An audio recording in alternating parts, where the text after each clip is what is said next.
All right, hope everyone is back, and I have a quick thumbs up if you are back, so that I know everyone is back.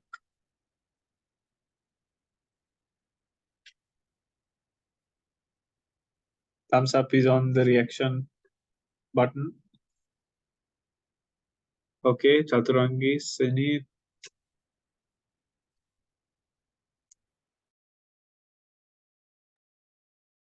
All right, Caroline. All right. Let's kick off the next chapter, which is managing financial crime risk. Managing the risk of financial crime. So again, 20 questions. You would not be required to have practical knowledge for this. It's again from the book. There wouldn't be any questions outside. No recent cases of money laundering, or your knowledge of most recent trends, etc. It's the book knowledge that is being checked. So three broad areas: money laundering, terrorism financing, and standards required, practical implications, and policies, procedures, and control required of the firm. So we started off by differentiating terrorist financing and money laundering, and we spoke about the difference. Anyone recall the key difference between money laundering and terrorist financing?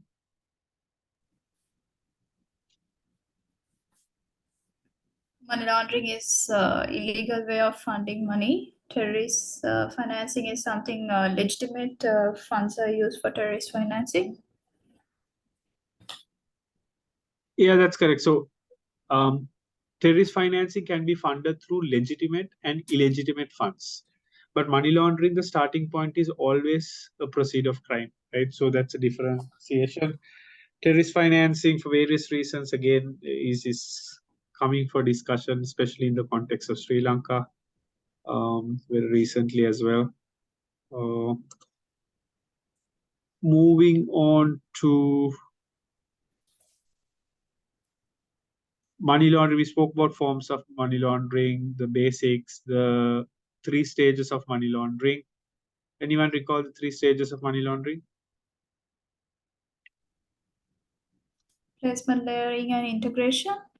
Yes, that's correct. Chaturangi, you said you were from Standard Chartered Compliance, right? I'm not working for compliance. I do client due diligence and part of Client due diligence. Okay, all right. So good. That's the correct answer. Then we spoke about. So sometimes we also spoke about the terrorism financing, that not often small sums are required, right? We spoke about the 9/11 attack and how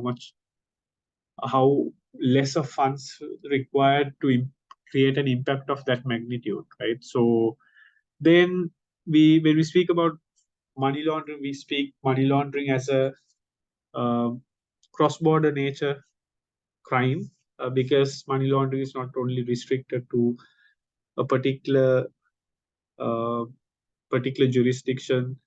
It exposes to multiple jurisdictions and cross borders as well. We spoke about that. Then, as a result of it, we spoke about the role of international agencies, starting from FATF, World Bank, then International Monetary Fund, UNODC, the United Nations Office of Drugs and Crime, and the role they play in terms of managing the risk of money laundering. We spoke about predicate offense in financial crime. So predicate offense is actually the underlying criminal offense that give rise to the criminal proceeds. Money laundering is a subsequent activity starting from the criminal proceeds. So the starting point is always a predicate offense. So each regulator or each country would define what those predicate offenses are for money laundering. It's really important. If you are to be prosecuted under money laundering, then the crime in itself should be defined in the money laundering act of that particular country as a predicate offense. So, as far as I recall, a couple of years back, tax evasion was not a predicate offense for money laundering as per the Sri Lanka regulation. Then we spoke about types of money laundering. I did drug trafficking, fraud, embezzlement, bribery and corruption, and we also spoke about certain Ponzi schemes. What exactly is a Ponzi scheme? Then we spoke something concept called a boiler room operations, that scams actually where fraudsters use very aggressive selling tactics, very high pressure selling tactics, and scams are actually on the rise across ASEAN and across more broadly in South Asia. If you look at financial crime now, the most concerning areas are fraud and scams, which are actually impacting larger communities in a more broader way than other types of financial crime at this moment. Then we spoke about financial firms and crimes. We spoke about money laundering, and usually banks are usually used at first two stages of money laundering: placement and layering, which we spoke about. An example of Danske Bank Estonian branch, which is the largest money laundering case. Then we spoke about offshore trust and how offshore trusts are being used to launder proceeds of crime, and spoke about mortgage fraud, beneficial ownership. So beneficial ownership has a separate section under FATF, and beneficial ownership, the importance of understanding who the beneficial owners are. It's really critical at the time of onboarding clients. If it's a corporate client, understanding who the ultimate beneficial owners and holding that information is really critical part of due diligence. Then we also spoke about cybercrime, which was a new section added in the latest edition of the book that you got, and hopefully you've had the opportunity to read the book at least once by this time. So spoke about hacking, phishing, malicious software, then also DDoS attacks, etc. Right. So then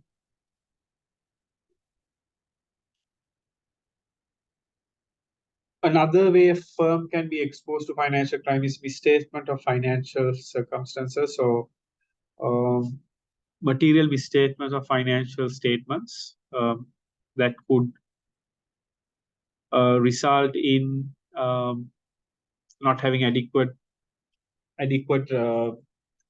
measures to adhere to the accounting policies, and or intentionally omitting certain information. It could be earnings that are not being recorded accurately. There could be certain instances where cash sales are not being recorded, and there are certain revenues that are off the books as well. So then we spoke the difference between tax evasion and avoidance, and we did discuss that tax avoidance is usually legally permissible method, but tax evasion is not, right? So then we spoke about dual criminality, extradition, and mutual legal assistance, and for the generally for dual criminality to exist, the crime should constitute a crime in both jurisdictions, right? And the requesting country as well as the sending country, that should be a crime for dual criminality to exist. Then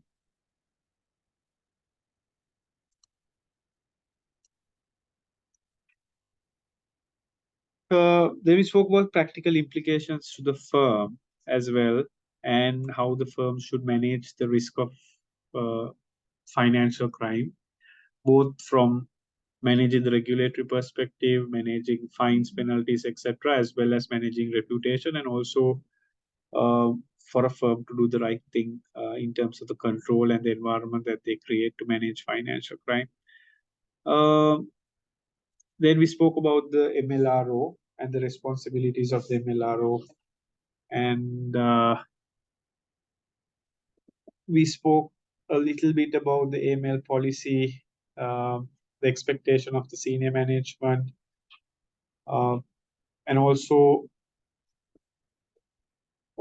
from an organization perspective, the risk-based approach required, identifying, if it's for an example, a bank, identifying high-risk client segments and having more frequent reviews, and also understanding high-risk sectors, processes within your own operation, and managing those risks effectively.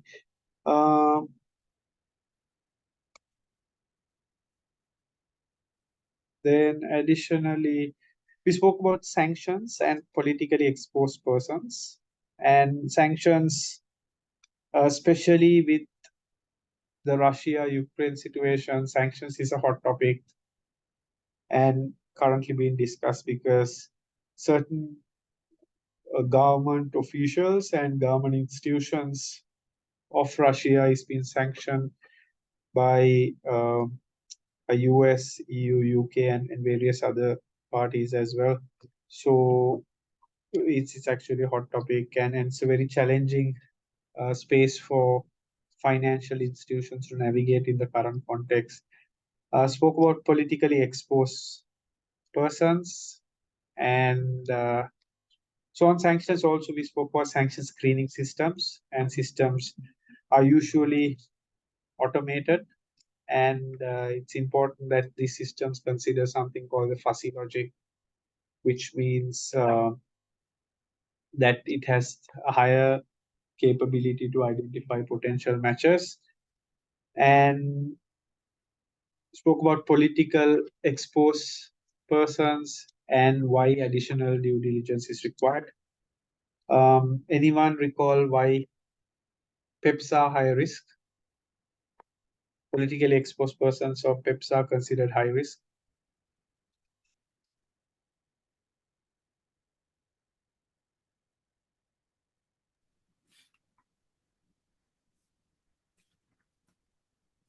Because they have access to public funds, and the chances of uh,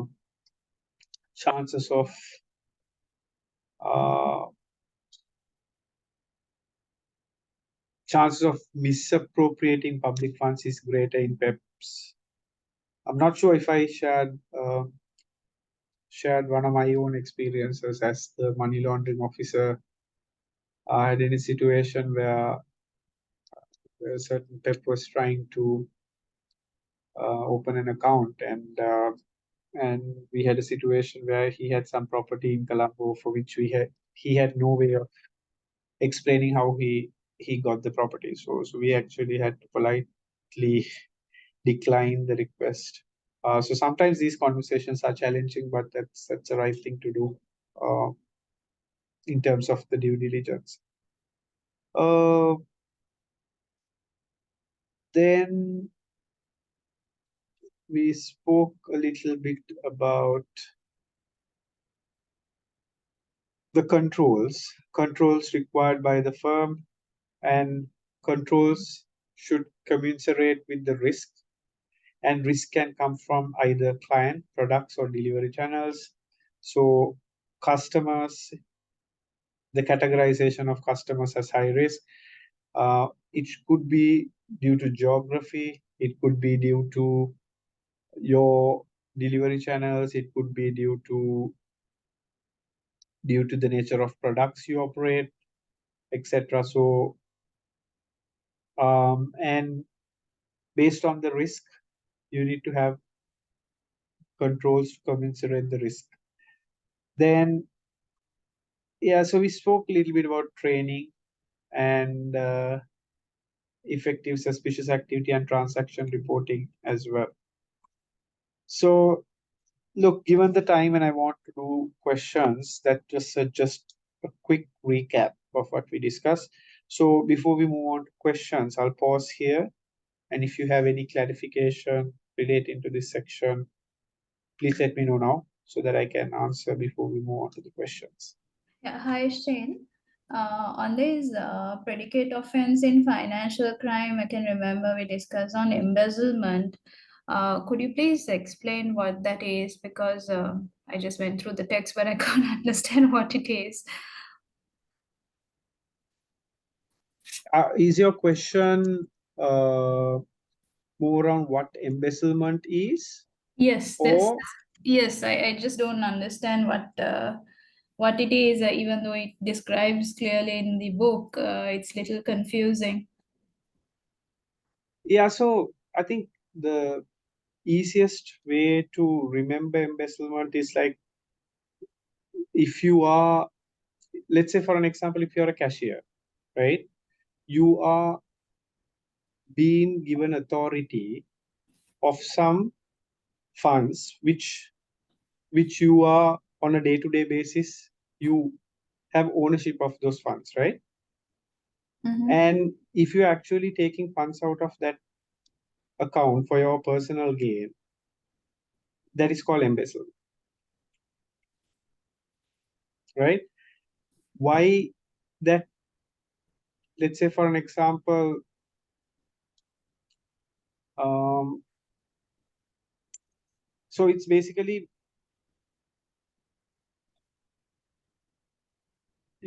let's say you take an example of a teller, right? So Yeah. teller has certain cash limit that they hold on a daily basis, Mm. right? Now the tellers, that cash limit doesn't get checked on a daily basis. So let's say teller is going out on Friday. The teller can take some funds from the till and come back on Monday and ask for them from someone else and put it back, right? Now, usually controls will not capture that, right? Mm. But that will be embezzlement because it's actually an act of dishonesty where you secretly taking assets from an individual whom such assets have been entrusted, right? So Okay. that's just a basic way of explaining, right? So it's a type of financial fraud. Mhm. And even though, so it could be that it doesn't get checked at all, right? Usually there are like random checks that happen once in a way, surprise checks that happen on the cash till, right? So this is my own experience, right? But if it doesn't happen, that constitutes to embezzlement. Mm. Okay. Yeah. All right. Thanks. Thank you. Okay. Anyone else? I need little explanation about layering.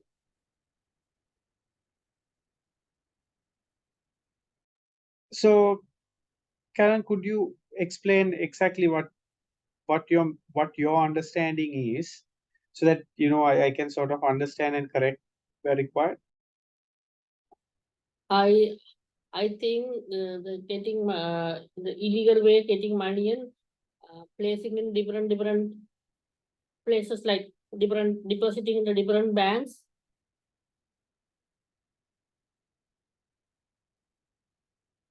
And the financial Yeah, that's institution. actually placement, right?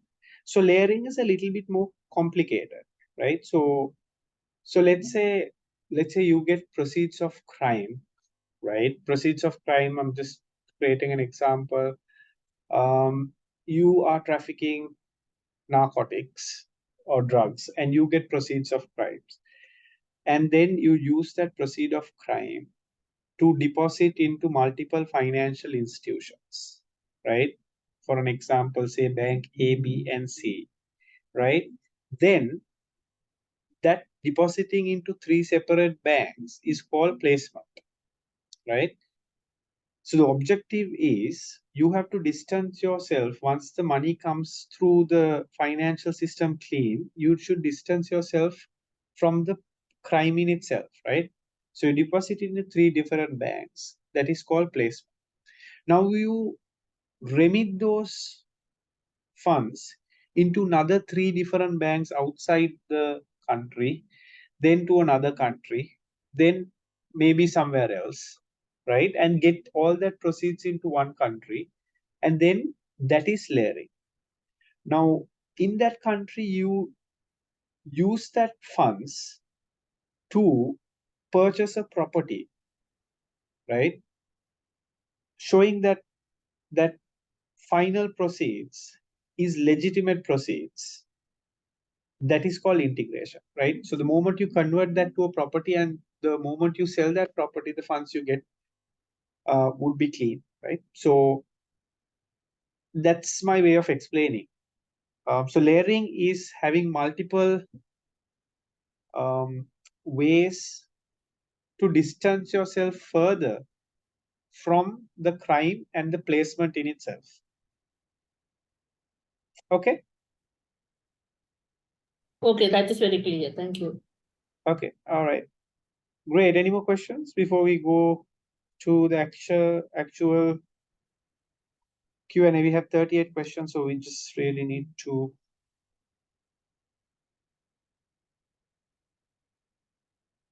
Okay. Shane, just one question. That is, I need to distinguish between bribery and corruption because both sound very similar. Yeah. So bribery and corruption. Okay. Let me also think through an example. Right. So bribery and corruption often speak in one sentence because it often sounds like the same, right?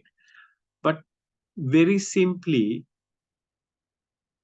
put, bribery is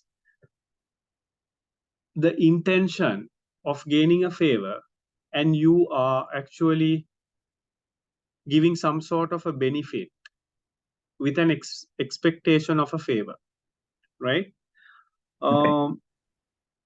It's actually part of corruption, but corruption is more broad, right? Corruption is where you use your power to abuse, either misappropriate funds or use power to gain advantage, right? So let's say 2 examples. One is if you are if you have a kid and you want to get the kid to a particular school, then you are going to take the principal out on an overseas trip, right?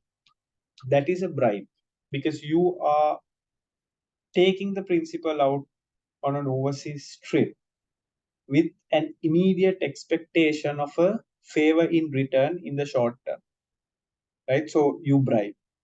Now, look at corruption on the other aspect. Corruption is principal is of certain authority, right? Principal will use his power to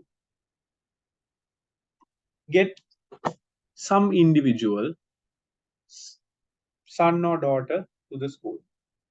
That is abusing power in order to secure some favorable action, because maybe getting that particular person's child to school will help maybe the principal to get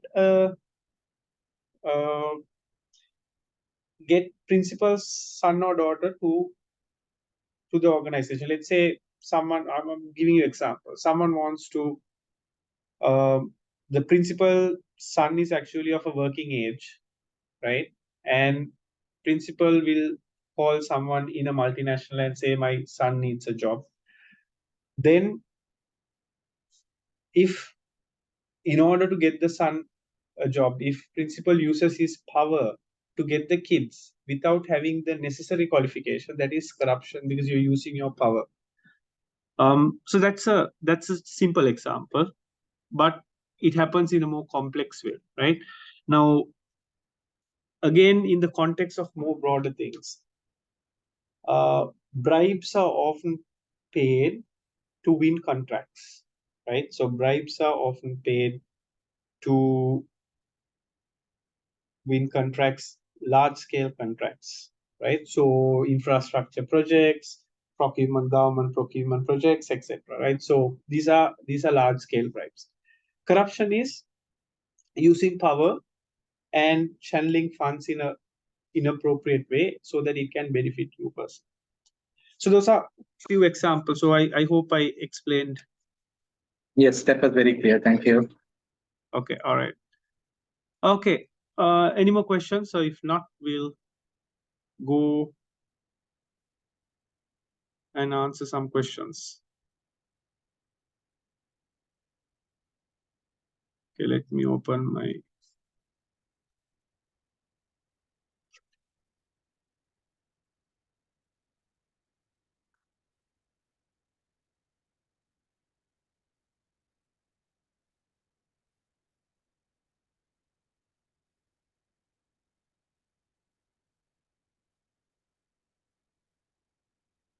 My screen should come up. Can you see my screen now? Yeah.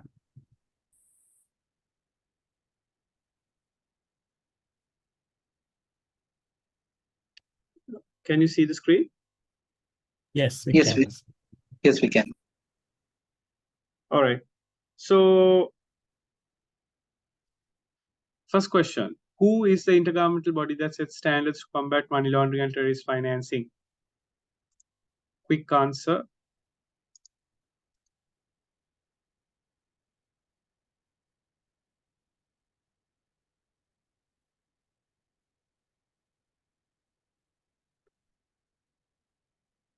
It's FATF, so not going to waste much time on this one.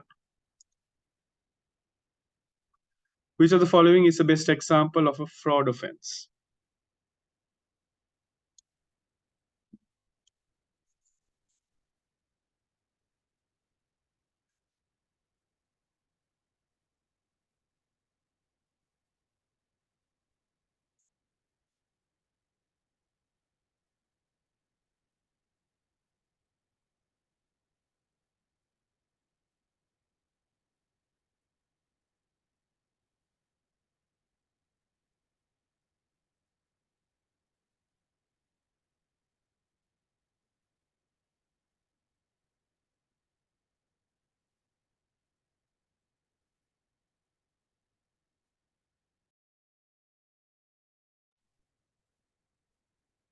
Correct answer is answer D.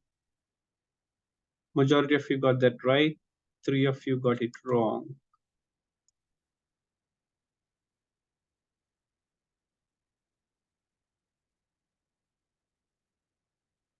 FATF is concerned with which are the following? Again, not going to waste a lot of time. Should be straightforward. It's money laundering.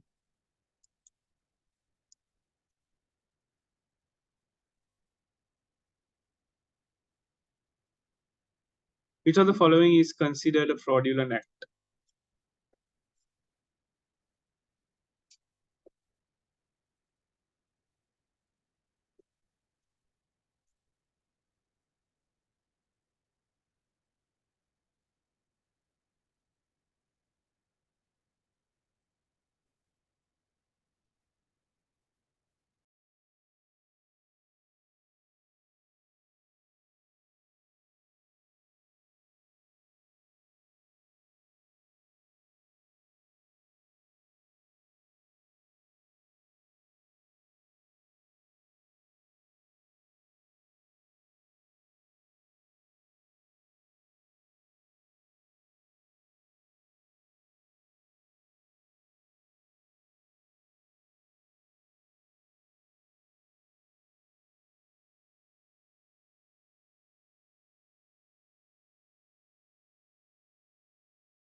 Majority got this right. The correct answer is C, purposely omitting material information.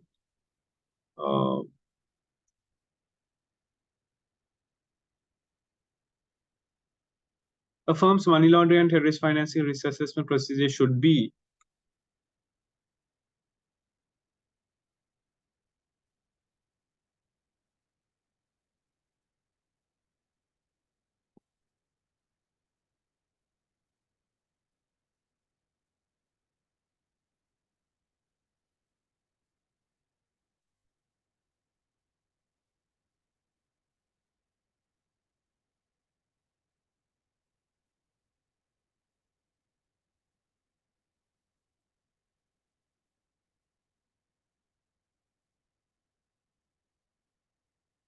correct answer is answer C. Majority of you got that correct. Should be reviewed at least annually.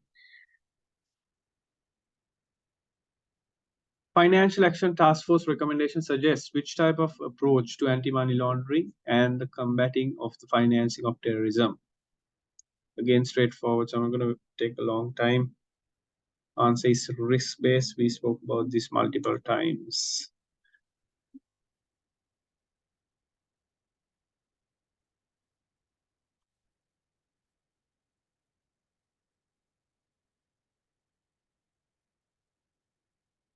But I still had a response from some of you saying it's principle-based. Okay. All right. An employee files an internal report regarding a suspicion to the MLRO. The MLRO considers the report and decides to take no action. What happens next?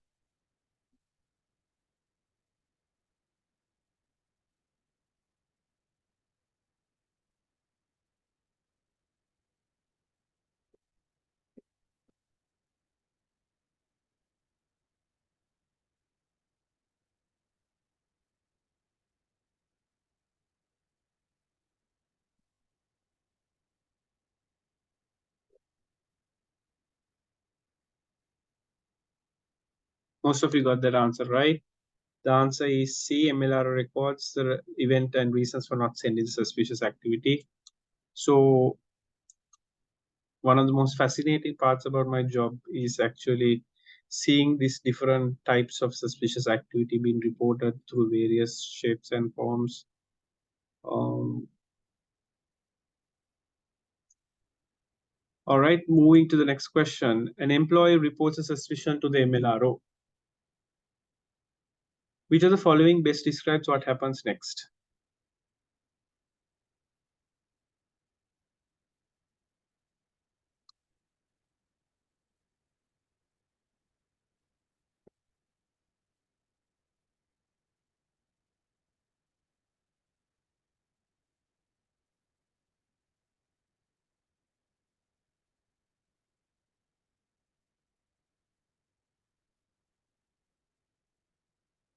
Majority got this right. The answer is D.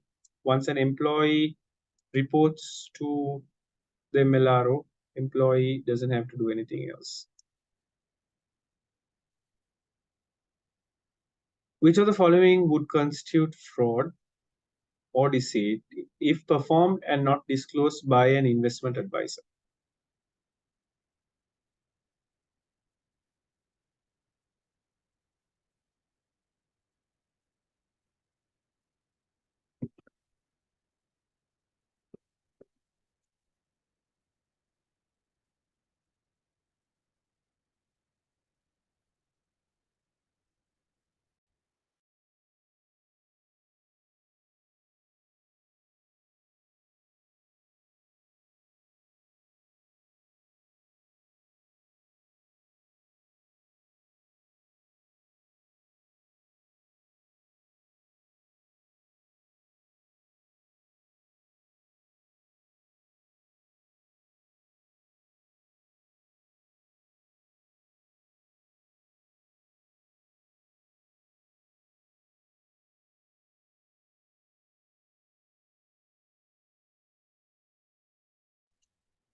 Okay, I was on mute. The correct answer is answer B.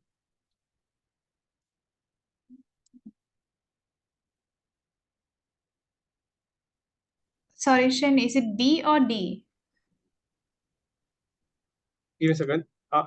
I said B, right? B, second one, right? B. Answer is B. Okay. Second one. Moving on to the next question. Question 10. Mutual legal assistance between different legal authorities may be conditional on dual criminality. Which of the, if this is the case, which of the following is false?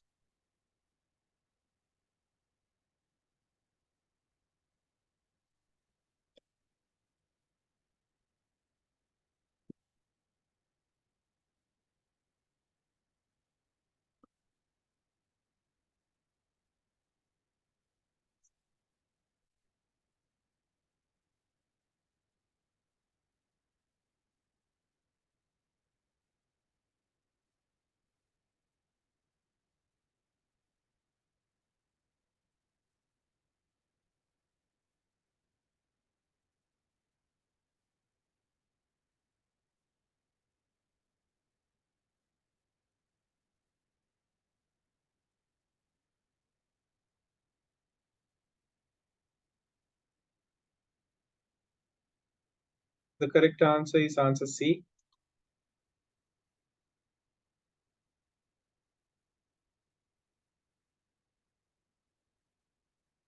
In order to minimize its money laundering risk, a firm should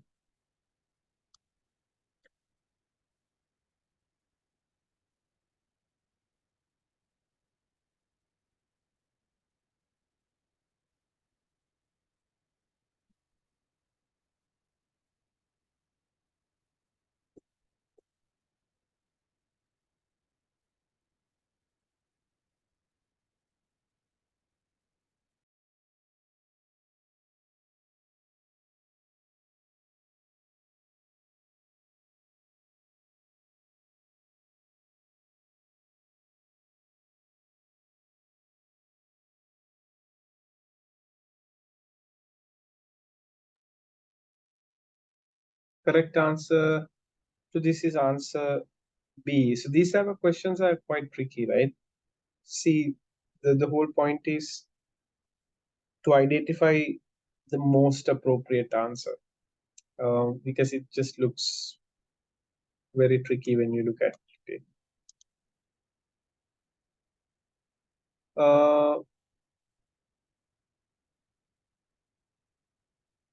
Which of the following predicate offenses involve the misuse of power? We just discussed this.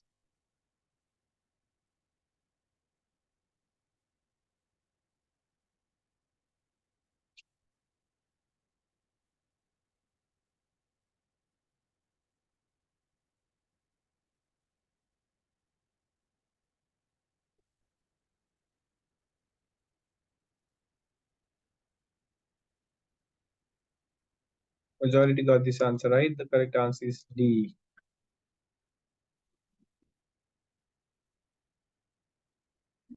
What is the rationale behind sanction screening?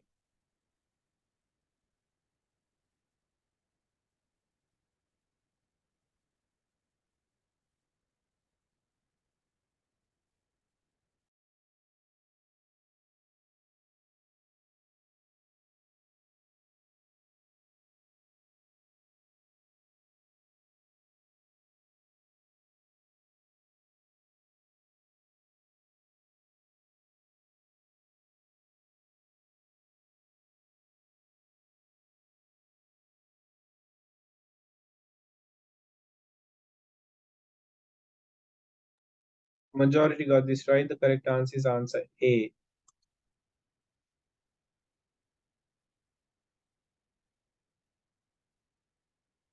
The FATF on money laundering focuses on three principal areas. Which of the following identify these three areas?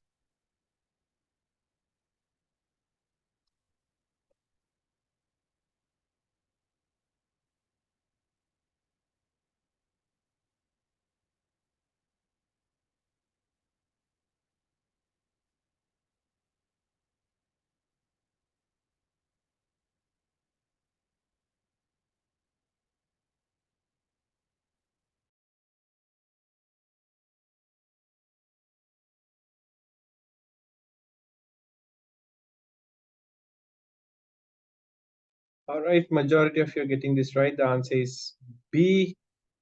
They actually they don't impose penalties, but they instead put you in a grey list.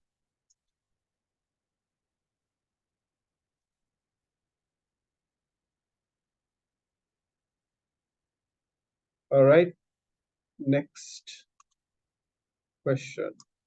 A money laundering reporting officer associated with the firm is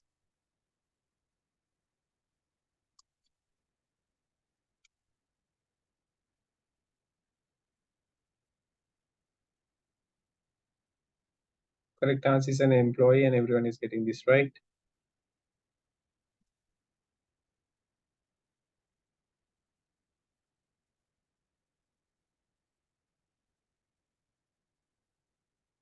An employee of an authorized firm suspect that deposits being made by a client are suspicious. Which of the following would allow the employee to distinguish funds being deposited for terrorist activity from those deposited for money laundering?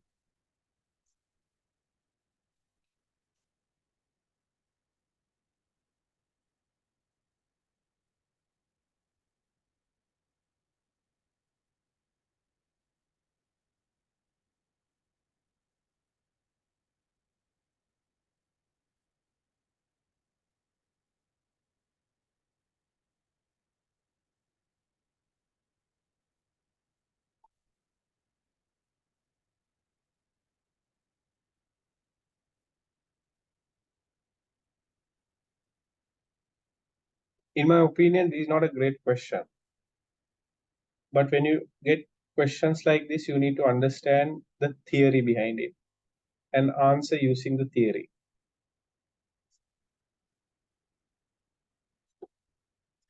The correct answer is A. Deposits come from a legitimate source. So they are just on the basis of legitimate source is why they consider this as terrorist financing, even though the others also could be, right? So anyways, correct answer is answer A.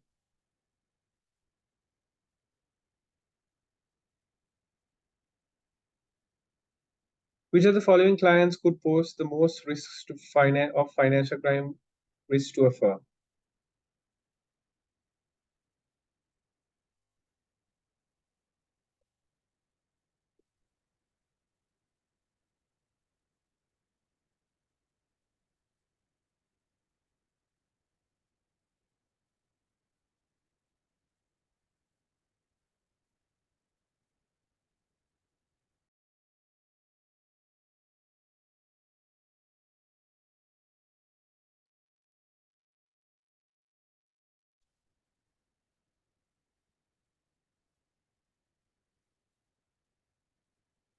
Okay, majority got this right. Answer is D.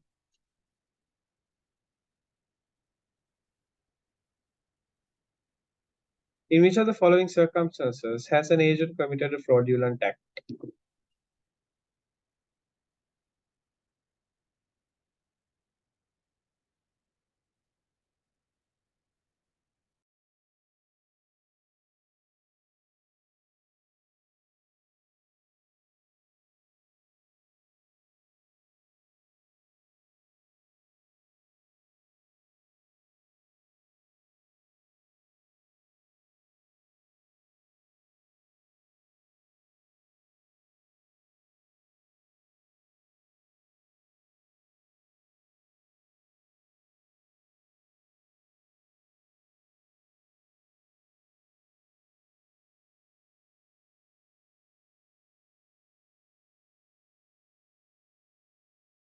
Majority got this right. Correct answer is C.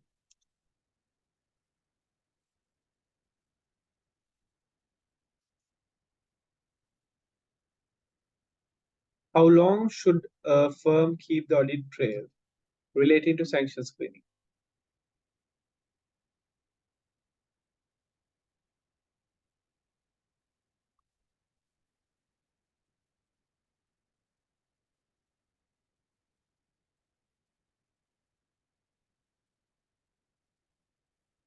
Correct answer is C. It's 5 years.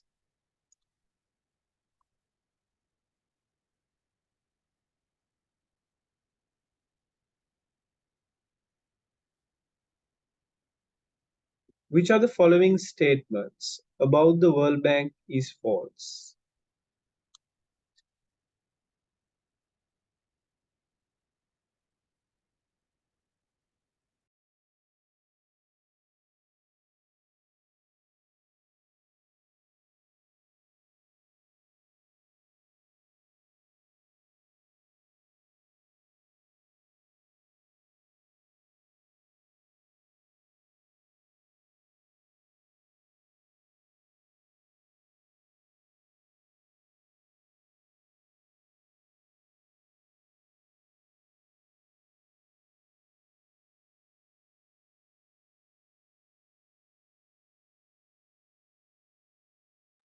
Correct answer is D, and majority of you have answered this correct. Especially the section on international organizations tackling money laundering. Important you read those sections very carefully because it's a little technical. How often does the Financial Action Task Force review its mission?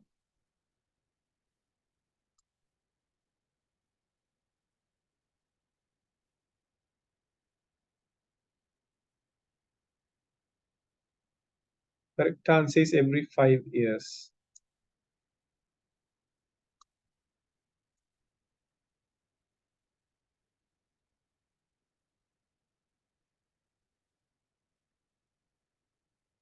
Which of the following behaviors may pose a high risk of financial crime to a firm?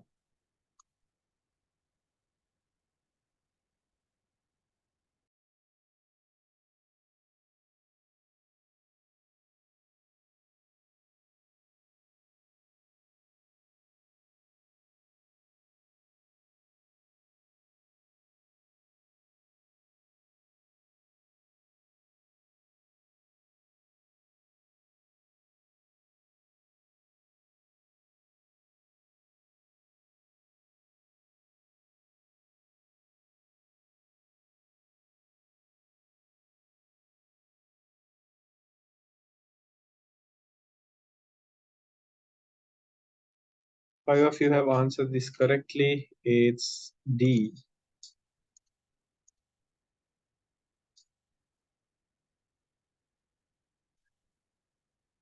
What is the difference between tax evasion and tax avoidance?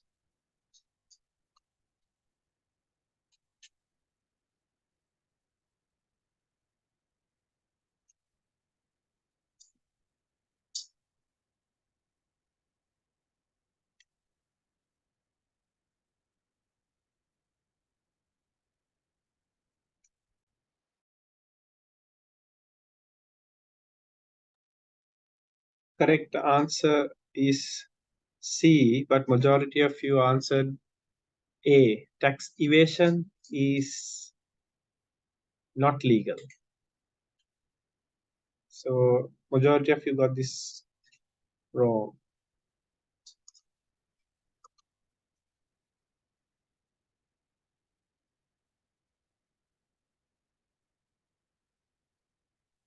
Money that is proceeds of crime is placed on deposit in the UK.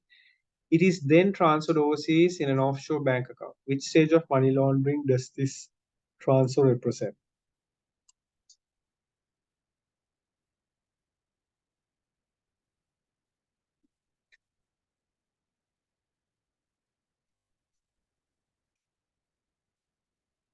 We just discussed this today.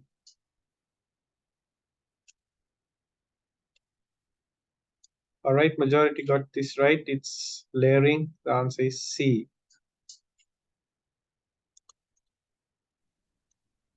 Hi, Shane. Question number 23.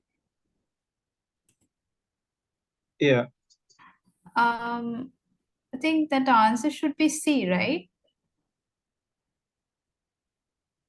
23 the correct 23 the correct answer is C. Oh, I okay. said majority answered A, which is Okay. not the correct answer. Okay, sorry. Thank- Correct answer is C, majority answered A.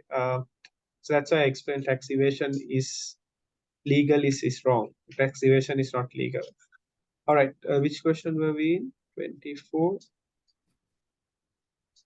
Yeah, this one. 25.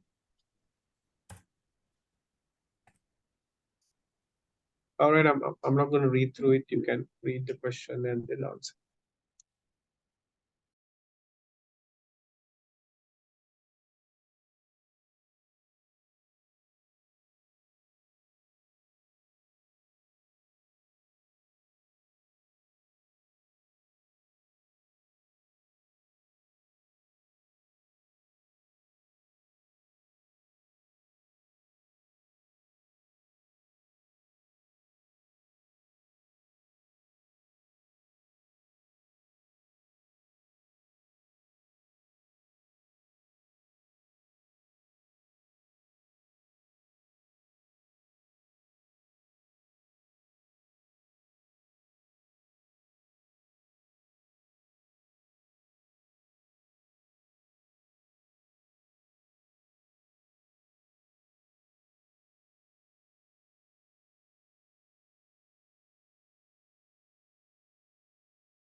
Correct answer is answer D for this question.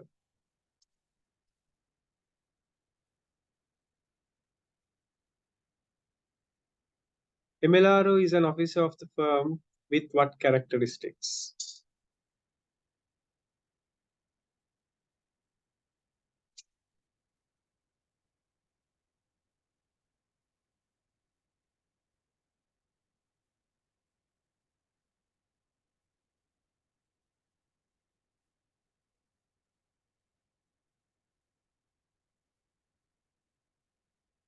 Majority is answering this correct. It's answer D.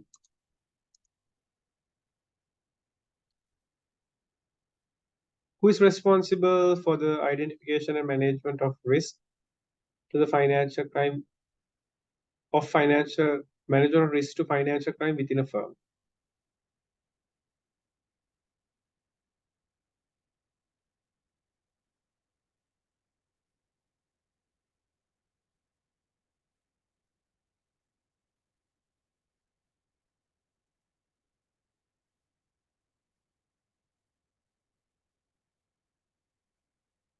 Correct answer is answer B. Majority of you got this wrong. Who is responsible for identification and management of financial crime risks? MLRO is the person who investigates and reports. Right, so majority of you said answer C, which is not the correct answer. It's answer D. Shane, I have a small doubt here. That is, I remember reading the MLRO is responsible for any oversight. So on that basis, isn't the answer C correct? Was this in the textbook? Yes, I remember reading it from the text. Yes.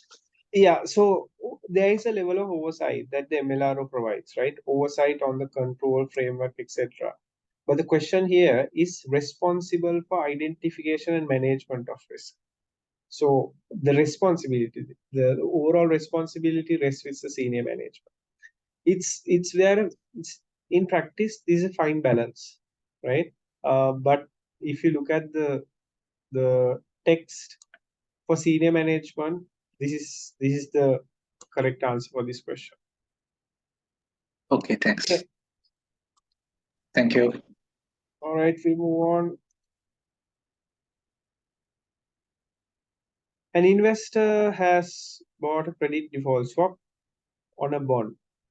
On making a claim on the CDS, the investor discovers the CDS provider is unable to pay. What has the investor suffered?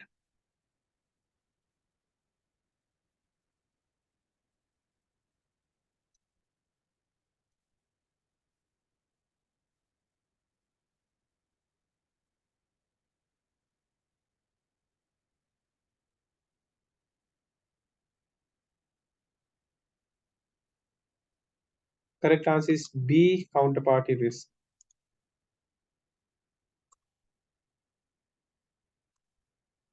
An effective way of mitigating the risk of unreliable market valuations of securities caused by market abuse or misstatement is.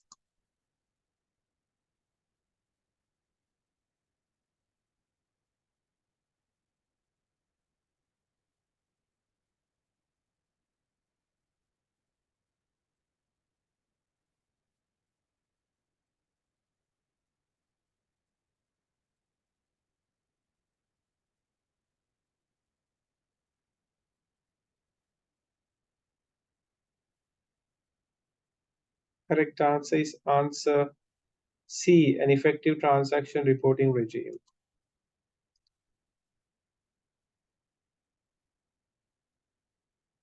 Depositing small amounts of cash to multiple bank branches would be called, won't take much time for this, placement. Yeah, okay. Answer is A.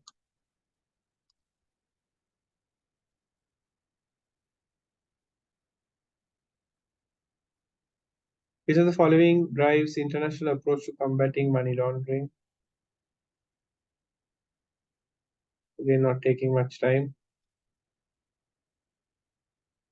It's FATF. Answer is D.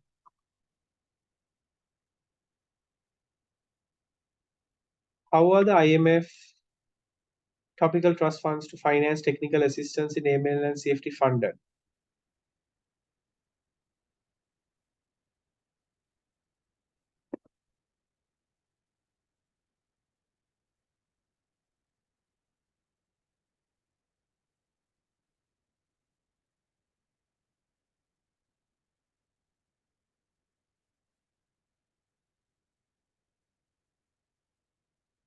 Correct answer is C. Majority of you have got this correct. Member states on a voluntary basis.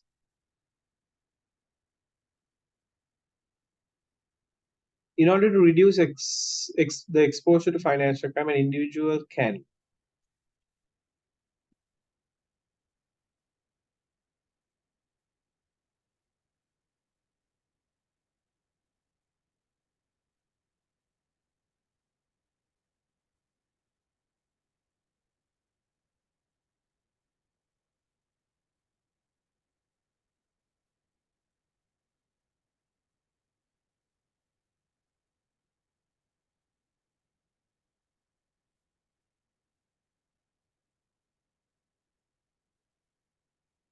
correct answer is answer C.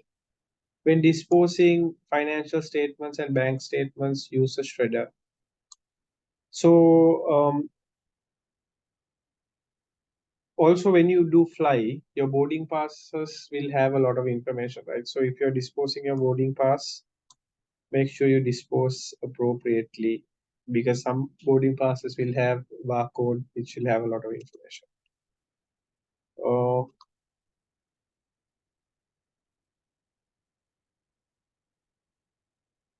Under the anti-money laundering and counter-terrorism guidance, which of the following would identify a politically exposed person?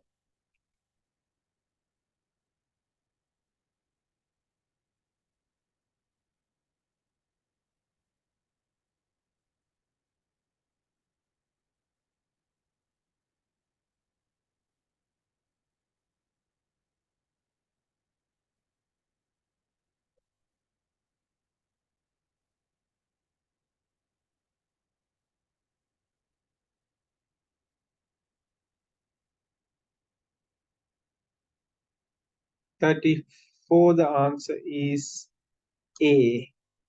Due to their position, they are more vulnerable to corruption. Remember, even though PEPs are inherently high risk, doesn't mean that you discriminate them at the time of onboarding. You don't discriminate. It's just that you do additional due diligence, right? And also, it's not appropriate to isolate certain segments and not bank at all just because it's high risk. That's the concept called debanking, which is actually not appropriate, and also has been a very topical item currently discussed in some jurisdictions.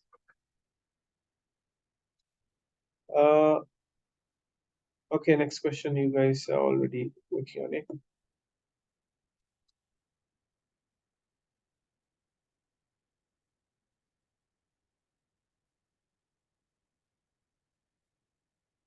Correct answer is D, it's placement.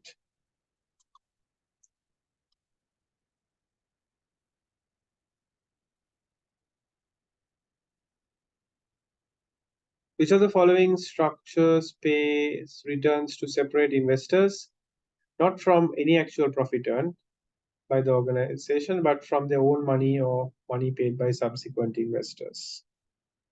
In Sri Lanka, we should know this answer.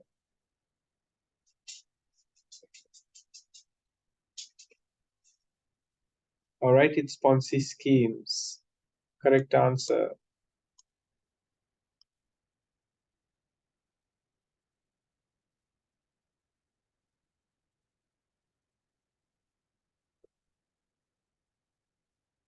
Which of the following is true of the observations below?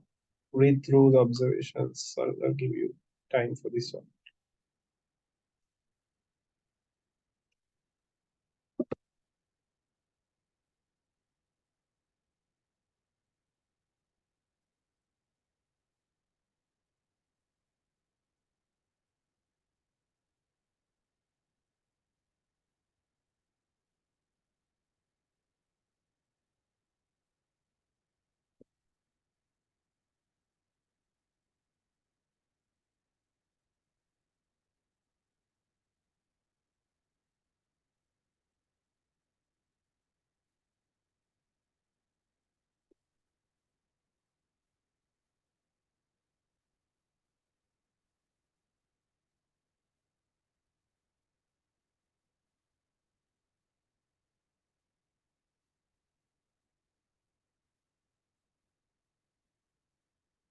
All right, the correct answer is answer B. Majority of you, or not majority, just 2 of you got this right. 3 of you got this wrong. The correct answer is answer B. All right, that ends our questions for today and also the session for today. I overran by 7 minutes, but it was important for us to go through all these questions. So I hope these questions would have given you some sort of an indication of your own level of understanding of the subject matter and your readiness for the exam.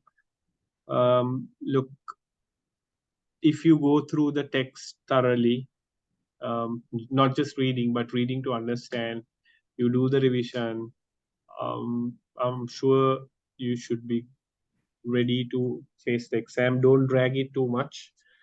And there will be mock exams happening as well. There'll be at least 3 mock exams. And once you read through text, do the revision, mock exams, you should be good for the exam. So that's about it. Do you have any more questions? Yeah, Shen, I would like to know now, when they set the exam question paper, I know there's 100 questions in the paper. So is it like chapter wise they give, or is it in a mix that they give? Usually in a mix, they don't give chapter wise. Mm. Himali, correct me if I'm wrong.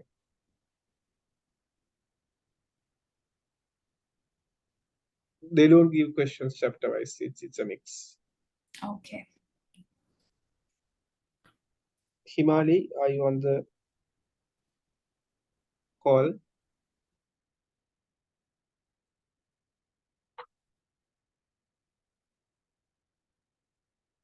Yeah, don't worry about it. It's a mix. If it's not, I'll confirm, but very unlikely it's not. Okay. Any more questions? Can we leave any question unanswered and attend to it towards the end? That I actually don't know. That Okay. that possibly is a question for the academy Okay. to answer. Okay.